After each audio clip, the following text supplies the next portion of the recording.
Commercial-free hip-hop hits, period, right here on SiriusXM Hip Hop Nation. My guy DJ Still is here. Still, what's good, man? What's going on, pimp? Everything is good, man. We got a special guest joining the tour today. This guy's big, heavy out there in them internet streets still. You know what I'm saying? Those the new bandos and traps right there. Them internet streets. Lil Dicky is joining the tour today. What's good, my brother? How you doing? I'm great, man. You sound so humble, Lil Dicky. Thank you. I know you guys said y'all listen to the show. Do you hear me make fun of your name every day? You should. I definitely should. Yeah. I haven't heard it. I haven't caught it yet. Okay. So you don't listen to the show? Fine. I'm going to chop you down from here on out. I don't have satellite radio. I drive a 2002 Avalon. I drive a 2001 Avalon. I still got satellite. How you do? You hooked it? You hook it up from the roof. Yeah, you got to bring it around through the back door. I don't have that kind of plug yet. Yeah, you got to get the extended cord. Yeah. You got the little cord. You need the extended cord. No, I don't Lil Dicky is here. All right, enough with the craziness. Dicky, man, it was good to see you first and foremost. You too. Glad to have you up here on Hip Hop Nation. Now, listen, the people have been blowing me up on the Twitter, on the Instagram. When you going to have Lil Dicky up? When you going to play this record? This and this and that. So we got to Save That Money joint out there right now. Yeah. That's crazy. Do you like it? It's a good record. Cool. It's a good record. It's actually like number 4 on the hit list right now, which is our top 10 nightly countdown. That's awesome. So yeah, you out here moving around, man. I'm trying to finesse a little bit. I like it. So let's take the people who aren't familiar. Let's take them to the beginning of the Lil Dicky story. Where'd you come from? Yeah. So how'd you start rapping? I'm from Philly. I've always kind of rapped relatively casually, growing up. Nothing like real serious, just like goofing around with my friends. Mm-hmm. And I guess I always, I won class clown in middle school, class clown in high school. I can see that. People always kind of laughed at my jokes, I guess. So I always wanted to do something to be noticed for being funny when I grew up. Right. And I graduated college, and I got a job at an ad agency, and I was working there, and I was kind of miserable. And I knew that I had to make some sort of attempt. You were going to be a regular American citizen. And you wanted to change that. You wanted to do something fulfilling with your life. You wanted to be happy. You know what? I could live with failure. I just could not live with what if. There you go. You know what I mean? So, I hear that. Quotable. Yeah. So I started thinking about how can I get noticed for being funny. And I don't think if I could write a screenplay, but I'd have no one to hand it to. I could do like a 5-minute stand-up set, but probably no one's going to be there. So I just thought you can rap. There's not a lot of people that are rapping that are doing it in a funny way. There was Lonely Island, but even that was it didn't feel like real hip hop. You know what I mean? That was kind of parody-esque. Exactly. So I started doing it, and I just noticed that I was getting better and better at it. It really rap. Never in my wildest dreams did I think I would become a professional rapper.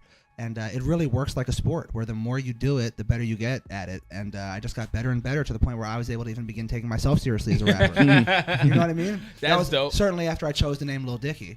That helps. Having a great stage name is always a great help. Now, at least it's memorable. I definitely remember. I try to not to say it as much as possible. You can call me LD. LD? Yeah. That's a little bit better. Yeah. It's a little bit better. Just a little bit.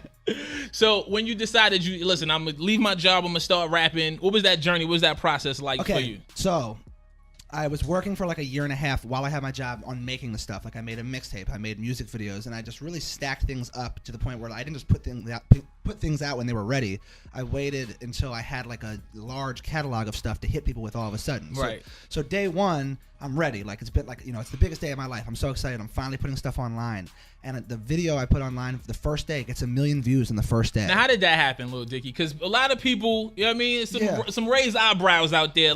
How does this new guy with no following, with a very minimal fan base, get 1 million views in a day? Well, I would say if I were to point at one thing, do you know what Reddit is? Yeah. So it just made it to the front page of Reddit at 2 p.m. East Coast time, prime time, and there's just millions of people looking at that. Absolutely. So that contributing with I think there was a benefit to who the hell is this guy? It's out of nowhere type thing. And I don't know if you've seen the video Ex-Boyfriend. It's a very compelling video. It is. So all these things kind of worked in my favor. Everything worked together. I mean, totally lucky. Day one, there was no media behind it. I posted it on my Facebook wall and I was like, friends, if you like it, please share. Yeah. Was it everybody who went to your bar mitzvah? Is that what it was? There was a lot of bar mitzvah attendees. It was, I went to overnight camp. I went to college. So it was a lot of different networks of people that I had met, and they all really liked the video. And then it's a very spreadable video. True indeed. Yeah. True what was indeed. the tagline? The title, was it catchy? You know what I mean? 'Cause that's usually what draws people in. I mean, it was just called. Lil Dicky is a part of it, so it's what Lil the fuck's Dicky. that? Lil Dicky. Can I curse? You can say you fuck can cuss. shit, bitch. Hold fuck. on. I've been waiting to curse all damn day. So maybe Lil Dicky ex-boyfriend. That was kind of maybe that made people. There wasn't even a great thumbnail because like I remember I didn't even have the ability to pick the thumbnail because it was like because I didn't have that level of YouTube yet. You wasn't at level 2 on YouTube. Yeah, like where you would monetize it. So like I was stuck with what they gave me. Yeah. That's funny, man. Well, if it was your face, that's enough to get people interested. It wasn't even my face. It was the face. Well, maybe that worked for you. Yeah, actually, it was the face of the guy who played the ex-boyfriend, who's a super good-looking guy. So there you go. No homo. No hetero. No hetero. All right, listen. Let's get back into the music. Lil Dicky is here. Still is here. Your tour guide Torae. You know the number 877-60 hip hop. Still, let's get back into these hits, man. Do what you do. Crazy. Lil Dicky is here. Hip Hop Nation still is here. Now, something I found interesting about you is you put out a lot of content. Were you doing like a joint a week? Yeah, so like I said, I kind of like waited until I had an arsenal of stuff. Right. Which is why it was so beneficial to have that video go viral the first day because I was planning on putting stuff out the next week. And if that didn't go viral, no one's watching next week or the next week. So immediately I had people watching every week. And then every week for 5 months, I put something new out. Yeah. Crazy. And then you ran out of money, right? And you did this Kickstarter. At least that was the story. No, I did. I ran out of money. You really ran out of money. Yeah. And you did a Kickstarter. Yeah. And you raised a decent amount of money, like over 100 grand. Yeah, I raised over 100 racks. Racks. That's crazy. You have racks on racks on racks, Lil Dicky. Yeah. That's crazy, man. When you have a fan base and an audience like that that's willing to contribute, you know, how much of a motivation is that for you to keep rocking? Super motivating. I feel like my fans are. I'm only as important as my fans, and they make me feel really important. And it's like I can tell. Like they care when they obviously put their money where their mouth is, so to speak. Like they have been saying, like, you know, I love this stuff. How can I pay you? And I you know, you never know how people are gonna actually react once you actually ask for money. Right. And it was like they couldn't. I mean, they crushed the expectations. So it's like. I gotta ask you, what was your biggest donation? I think it was only one. I think that the highest you could give, or I think it was $1,000. $1,000. Yeah. That's dope. Yeah. Did you thank your grandmother for that? It wasn't her. actually, it was my former employer. Oh yeah, really? He was like, "Yo, he quit. Let's give him $1,000 not to come back." Yeah, I'm not mad at it. Listen, the number up here is 877-60 hip hop. That's 877-604-4746. Can we go to the phone lines? Can we do that, Dot? Let's go to line 1. We got AJ on line 1. I seen you in IU, Bloomington, Indiana, when you performed last year. Oh, man, I'm a huge follower, man. Keep up the good work, dude. I appreciate that. Have you seen the video yet or no? Oh, dude, it's great. I love it. I love the animated with you and Snoop, dude. Cool. Oh, my God. I'm telling you, man. Keep up that same, like, momentum, man. I'm telling you, you're gonna go far. You're going to go far, brother. Thank you, man. That's what's up, man. Shout out to AJ. Shout out to the whole Chi-Town. I wanted to get into that Snoop Dogg record. How did you make that come about? Well, you know, so, like, you know, it's a kind of a themed album, so to speak. So I knew that I wanted to have like this great intro, right? And I wanted it to be a job interview, to like you know, because a lot of times it's easy to look at me as like a comedian type person and be like, I don't have to take him seriously as a rapper, right? So I wanted a song where I could kind of like show why I thought it made logical sense for me to have the position. There you go. And I wanted a legend to interview me, like, you know, and Snoop is my ideal, like, you know, he's funny, he's, you know, this felt like the perfect guy for it. True indeed. So that's, I mean, I reached out to him and he was receptive, and yeah. What does that mean, Lil Dicky? You can't just pick up the phone and call Calvin Broadus. No, it means I tell my managers, I say, listen, I have this song that I want to do that's a job interview. I think Snoop is the perfect guy. Can we see if he's interested? And then they reach out to his managers, and then they say, well, we got to ask Snoop. Snoop, I guess, hears it and like says, yeah, I'm interested. And then that's how it works out. Listen, it's just that simple, kids. If you want a record with a legend, tell your manager to call his manager. Yeah, so it's just a manager to manager thing. That's it. It's just a manager to manager situation. That's right. Hip Hop Nation live in studio. Your tour guide Torae is here. Still is here. Lil Dicky is here. Shout out to GS9. Free to 9, man. Lil Dicky, do you have any friends incarcerated that you would like to shout out right now? No. No? But what we do have is a bunch of people that probably a lot of your Kickstarter backers on the phone lines right now. So let's get right to it. Let's go to line 1. We got Chad out of St. Louis. The Lou is on the check-in. Chad, what's up? What's up, man? I just want to say Lil Dicky is really doing his thing, man. Thanks, Chad. I heard the song with him and Snoop, man. That's tough, man. He got a nice little style, man, and just keep doing what you're doing, man. Don't get faked out by these guys out here in the industry, man, and start doing something different, man. Thank you, Chad. That's right, man. Chad, good advice, Chad. Lil Dicky, don't call anybody out, any rappers out, if you're not ready to respond promptly. Yep. Okay? Yep. And don't make weak diss records. Yep. This is things are going on right you're now. alluding to something. Boom. I'm not. I'm just stating Boom. actual Right. facts. All right, let's keep the phone Lil lines Dicky open. from Philly. Lil Dicky from Philly. Yeah. Shots fired, blam, blam. Boom. Nah, we riding with Meek up here. Yes, Listen, sir, you know. Line 2, Amir is on the line. Line 2 from St. Louis. Amir, what's going on? Hey, LD, what's up? Just wanted to give you a shout out from St. Louis because I was definitely one of the people who contributed to Kickstarter and Pillow Talking. Never thought I'd listen to a 10-minute song like 30 times in the past like 3 days. I love hearing But I actually discovered you randomly on Twitter listening to Ex-Boyfriend, and I knew you were going to make it, man. Thank you. Pillow Talking is my favorite song on my album, so I'm happy you like that one. It's like, it's 11 minutes. Amir, how much did you contribute to the Kickstarter? Just curious. $10. Good job. Good job. Well, thank you for Nice. supporting. Thank you for paying your Sirius subscription month after month. We appreciate that. When you were coming up, what type of records did you listen to? Like, who were your influences as far as making you want to get into this rap thing? You know, Goo Goo Dolls, John Mayer. No, I did listen to that to them. But As like, you should have. But like Jay-Z is my favorite rapper ever. Okay. I love Nas. Like I think Nas's flow is the best flow. Okay. Did you study any of these guys? Did you study hip hop? When you say study, like I don't know. I didn't study because I was not gonna like you're gonna be a rapper. Right. You need to do a thesis on it. No, I just like listen and enjoy it. And I what's interesting now is like since I've become a rapper, I have like the competitor in me can't listen to music and like I'm always listening to be like how can I like not like this? You know what I mean? And it's sad because like I used to listen to rap and just be like You could just be in the fan I space. love it, yeah. Right. And now like I like someone puts something out, I'm like I hope it's not that hard. You know what I mean? I call that peeking behind the curtain. Like once you become a part of the industry, you peek behind the curtain like the Wizard of Oz. You see the moving parts and how it works. You see That's the a mechanics. great analogy. Oh, listen, I'm young and brilliant out here. You know what?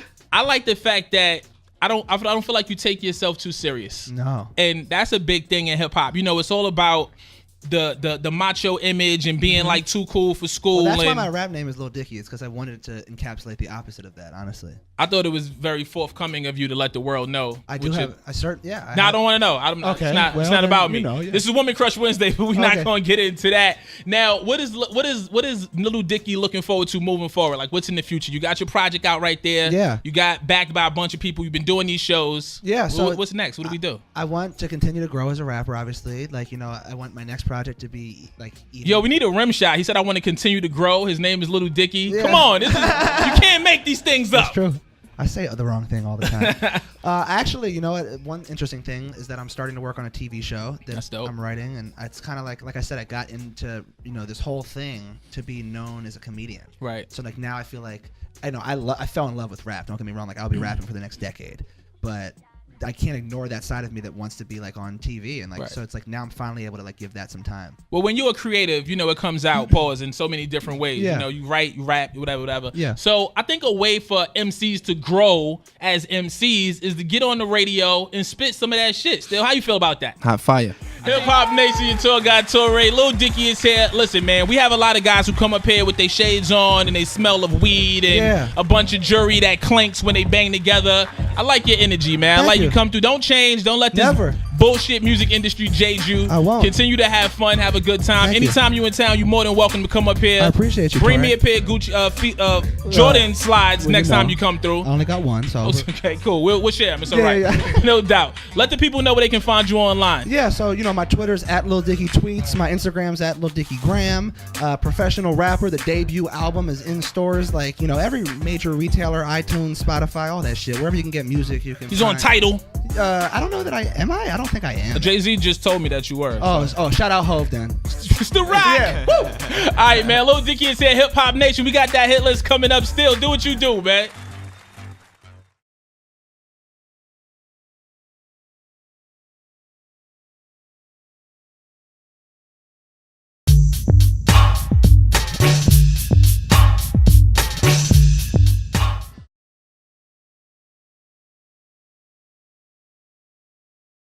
Commercial free hip hop hits, period, right here on Sirius XM Hip Hop Nation. My guy DJ Still is here. Still, what's good, man? What's going on, pimp? Everything is good, man. We got a special guest joining the tour today. I haven't caught it yet. Okay. So you don't listen to the show? Fine, I'm gonna chop you down from here on out. I don't have satellite radio. I drive a 2002 Avalon. I drive a 2001 Avalon. I still got satellite. How you do? You hooked it? You hook it up from the roof. Yeah, you got to bring it around through the back door. I don't have that kind of plug yet. Yeah, you got to get the extended cord. Yeah. You got the little cord. You need the extended cord. No, I don't Little have it Dicky is here. All right, enough with the craziness. Dicky, man, it was good to see you. First, I like it. So let's take the people who aren't familiar. Let's take them to the beginning of the Little Dicky story.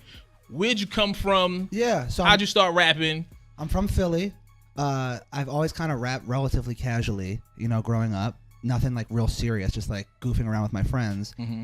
And I guess I always, I won class clown in middle school, class clown in high school. I can see that. People always... First and foremost, you too. Glad to have you up here on Hip Hop Nation. Now listen, the people have been blowing me up on the Twitter, on the Instagram. When you going to have a Little Dicky up? When you going to play this record? This and this and that. So we got to Save That Money joint out there right now. Yeah. That's crazy. Do you like it? It's a good record. Cool. It's a good record. It's actually like number 4 on the hit list right now, which is our top 10 nightly countdown. That's awesome. So yeah, you out here moving around, man. I'm trying to finesse a little bit. Guys, big, heavy out there in them internet streets still. You know what I'm saying? Those the new bandos and traps right there. Them internet streets.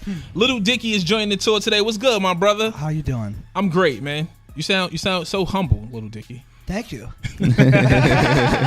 I know you guys said y'all listen to the show. Do you hear me make fun of your name every day? You should. I definitely should. Yeah. I haven't heard